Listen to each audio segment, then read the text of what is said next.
aja. Realisasi tadi belum selesaikan realisasi bro. Iya udah realisasi. Tinggal cut. Masalah realisasi apa namanya dilakukan oleh pemerintah kabupaten adalah pembagian bibit. Dari kan berbicara bibit nih Mas Mul. Kita berbicara kopi kan, bibit kopi kan ada, sebelum berbicara bibit ada jenis nih. Iya. Jenis kopi yang sudah Mas Mul temui di Kabupaten Deli apa aja Mas? Kalau jenis sejauh yang kami dapatin ya, ada dua yang sering kita temui. Yang pertama itu Robusta dan Arabica. Hanya ada dua. Jadi yang dikenal di Indonesia itu ada 4 sebenarnya. Ada Liberica, ada juga Excelsa. Hanya yang di Dairi kita hanya masih menemui 2. Ada Robusta dan Arabica. Arabica masih itu dulu yang sampai sejauh kita dapati. Mas Mul buka gede nih, buka gede di Noksi. Ya, Mas Mul pakai jenis kopi apa nih untuk penyeduhan? Noksi sendiri sejauh ini kita masih menggunakan 100% Arabica. Jadi kan Mas Mul kan pakai Arabica nih. Berarti Mas Mul sudah tahu banyak nih berapa varietas yang ada dan berapa Mas Mul pernah temui varietas Arabica di Kabupaten Deli. Di toples yang kita display, yang kita seduh di meja bar itu ada 2 varietas. Yang pertama itu Sigara Rutang, yang kedua Ateng Super. Apa tidak ada varietas-varietas lain nih Mas Mul yang pemangku kebijakan tidak pernah lirik nih, seperti varietas Lasuna, atau yang lainnya lagi? Apa di sini Kalang pernah Mas Mul temui nih varietas seperti ini? Saat tadi satu ada Lasuna, ada bin kita ada Lasuna, hanya jadi bin kita belum mau mempublis itu, karena kekhawatiran adalah ketika orang meminta bin itu kembali setelah kita sajikan dan tidak ada, berarti ada ketidakkonsistenan yang kami lakukan di situ. Berarti bisa disimpulkan nih Mas Mul bahwasanya varietas Lasuna memang layak untuk tumbuh di Kabupaten Deli, Mas. Buktinya kita punya dari Tanjung Beringin, tapi ya tidak banyak ya, hanya 1 ladang. Sejauh ini yang Mas Mul lihat perkembangan pembagian, seperti Mas Mul bilang, pembagian bibit nih. Varietas apa sih yang dikembangin pemangku kebijakan untuk varietasnya yang Mas Mul dengar nih? Lupa. Rasuna lah yang dibagikan terakhir. Oh, Rasuna ya? Rasuna. Rasuna. Rasuna. Enggak lah, Rasuna yang kutanam nih kamu. Nah itulah, aku kan nggak ngikutin juga. Udah dikat itu apa? Nggak apa-apa. Ya udah itu aja lah. Oh, berarti sejauh ini Mas Mul hanya pernah lihat varietas di sini Sigara Rutang dan Ateng Super. Enggak, yang bukan pernah lihat, yang pernah kita lihat ada beberapa. Lasuna juga ada. Hanya dia bahan bakunya itu sangat terbatas. Dan lebih banyak bukan di pasaran sih. Yang lebih banyak yang beredar adalah yang 2 jenis tadi, yang 2 varietas tadi. Berarti bisa disimpulkan sejauh ini Mas Mul lihat ada 3 jenis nih varietas yang ada di Kabupaten Deli. Tipika juga ada, Tipika juga ada Mas Mul. Ada 4 jenis varietas yang ada di Kabupaten Deli. Buat pemangku kebijakan kita tata kembali nih. Database-nya ada berapa varietas sih yang ada di Kabupaten Deli? Bisa ya Mas Mul ya? Sebagai arsip juga. Sebagai arsip menandakan bahwasanya ada sejarah nih. Sejarah bahwasanya ada varietas apa aja yang pernah ditanam di Kabupaten Deli. Dan bukan coba-coba ya Mas Mul ya. Bukan untuk varietas, bukan varietas coba-coba atau pengembangan nih Mas Mul. Menurut Mas Mul seperti apa? Pengembangan bisa pengembangan karena di Gayo sendiri kan itu dilakukan pengembangan. Berarti yang berkisaran umur di atas dari 15 tahun sejauh ini ya masih Sigara Rutang, Ateng Super, Lasuna dan Tipika. Terus gini Mas Mul, berbicara mengenai bin nih, bin dan bar pasti berhubungan dengan event nih, kompetisi, show lah ya, art, bisa jadi sih, seni bisa jadi. racik kopi. Seni meracik kopi. Ya. Sudah pernah terlibat nggak di beberapa event yang pernah diadakan, atau Kabupaten Deli pernah nggak udah mengadakan event di sini? Yang pernah aku ikutin itu 2000, bukan aku ikutin ya, datang kunjungin lah eventnya. Yang pertama itu 2017, Festival Kopi Sidikan 2017. 2018 tidak partisipasi setelah noksi buka.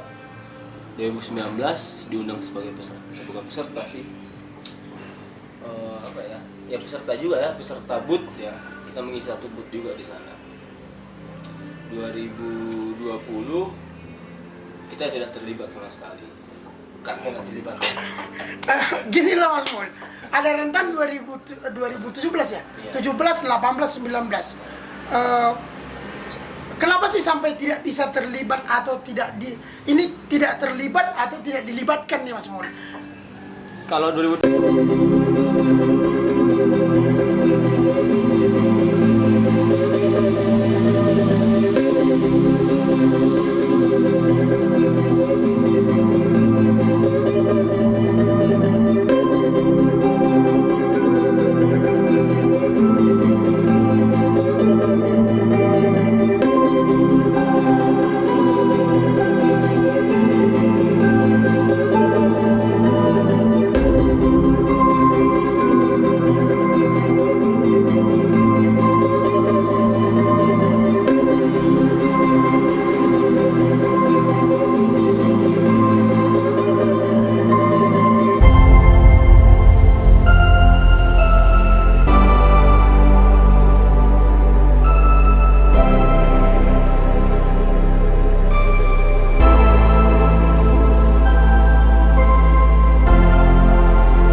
dampak dari sebuah event itu membuat daerah-daerah yang melirik kopi kita.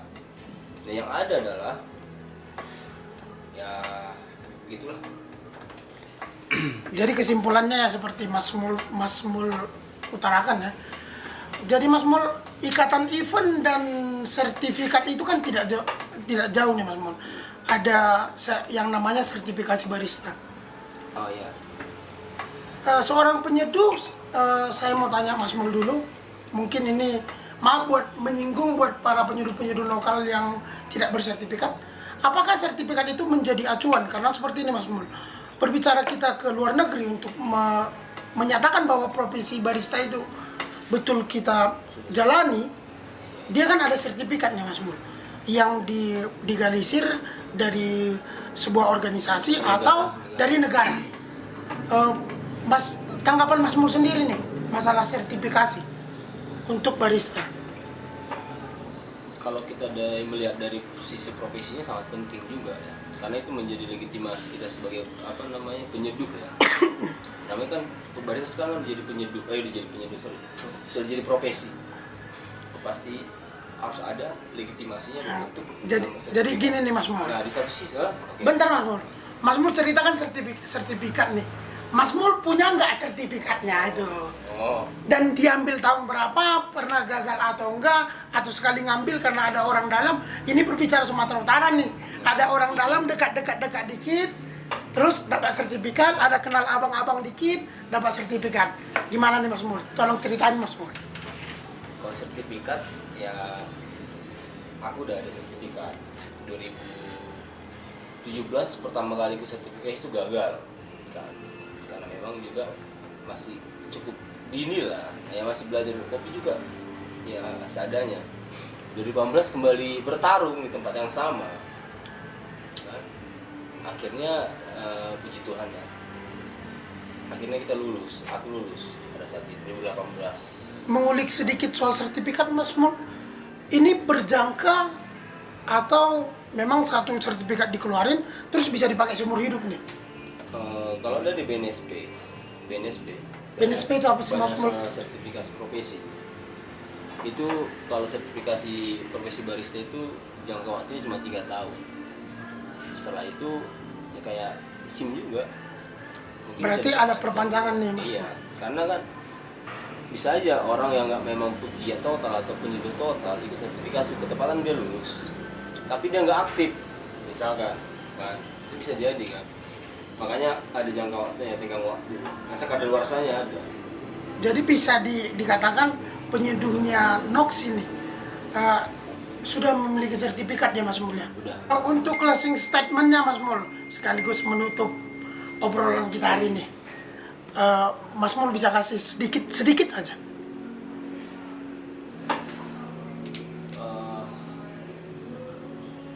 Ya mari sama-sama mengembangkan kopi lokal juga. Terus ketika kita berbicara kopi lokal, yang diciptakan itu bukan romantismenya, terlebih kepada esensinya sama kopi lokal. Oke, sekian dulu video kita kali ini. Sebelum kita closing, kita seruput kopi dulu Mas. Siap. Justru dulu. Oke, sampai ketemu di video selanjutnya. Dan jangan lupa like, komen, dan share. Dan nyalakan tombol notifikasinya. Salam kopi lokal.